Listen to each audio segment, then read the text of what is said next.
Баршаларыңызға ассалаумағалейкум. Сіздермен бірге Жансая Бақытбекқызы каналыма қош келдіңіздер. Бүгін мен сіздерге бұл видеода Google AdSense-тен қалай электронды түрде пин-кодты аламыз, сол туралы айтатын боламын. Егер видеоны айналдырмай, әрбір деталіне нені бастың барлығына анық-қанық қарайтын болсаңыз, сізге подтверждение 5 минуттың ішінде келеді, сондықтан да видеоны айналдырмай қарайық. Алғашқы қадам ретінде бұны сіз өзіңіздің телефоныңыздан жасай берсеңіз де болады. Мен ноутбуктан көрсетемін. Google AdSense-ға кіреміз. Мінекей Google AdSense-ға мен кіріп жатырмын. Менде электронды түрде 4 рет заявка беріп көрдім. Пин-кодқа келмегеннен кейін осындай электронды түрде алдым. 5 минуттың ішінде одобрение келді. Мінекей осындай Google AdSense-дің негізгі парақшасы ашылады. Шетіндегі 3 нүктені басамыз, яғни менюді. Осының ішінде платежи деген бөліміне кіреміз, басамыз. Сол кезде проверка дегенді басамыз. Проверка. Мінекей менде көріп тұрғандай подтверждение тұр, бірақ мен сіздерге алу жолын көрсетемін. Подробнее басамыз. Осы беттің соңғы жағына қарай түсеміз. Сол кезде устранение неполадок дегенге барамыз. Осы бетте сізге электронды поштаңызы подтверждение келу керек.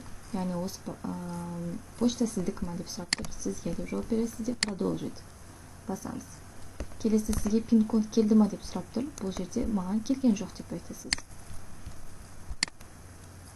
Келесі осы жерде мына эту форму деген сызық көкпен жазылып тұр ғой, соны басамыз. Мінекей осы жерде сіз өзіңіздің аты жөніңізді жазасыз. Ағылшынша жазасыз ба, орысша жазасыз ба, ол өзіңіздің еркіңіз. Мен орысша жаздым. Бұл жерде қатты значение болмайды. Келесі поштаңыз тұр. Одан кейін мына жерде ваш идентификатор издатель AdSense деп жазылып тұр. Ол үшін біз қайтадан Google AdSense-ға кіреміз. Платежи бөліміне барамыз. Мұқият қараңыздар. Платежные данныйға кіреміз. Платежные данныйға кіреміз. Загрузка жүріп жатыр. Кейіннен төменгі жақтан настройки AdSense пап деп тұр ғой. AdSense пап.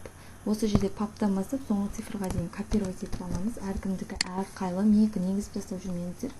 Копировать етіп алып, осында қоямыз. Кейіннен ана жерде выберите файлы деген жерге сіз өзіңіздің удостоверение личностіңізді фотоға түсіріп жібересіз. Удостоверениеңіздің личності, яғни паспортыңыз, фотосы анық, жан-жағында ештеңе болмаған абзал.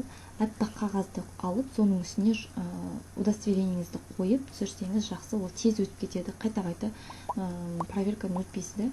Сондықтан да удостоверениеңіз жақсы, барлық цифрлар, суретіңіз барлық анық-қанық болғаны абзал.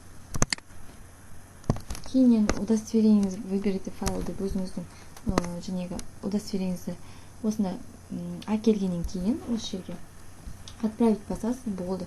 Одан кейін сізге уже 5 минуттан кейін одобрение келіп, сізге де осындай жасыл жанып тұрады. Баршаларыңызға сәттілік, табысты болайық. Барлығы жеңілмен өтіп кетсін. Мінекей осылай. Маған 5 минуттың ішінде осындай одобрение келген болатын. Сәттілік тілеймін. Егер тіркеліп алмаған болсаңыз, тіркеліп алыңыз, мүмкін сізге менің парақшам пайдалы болып қалады. Баршаларыңызға ассалаумағалейкум.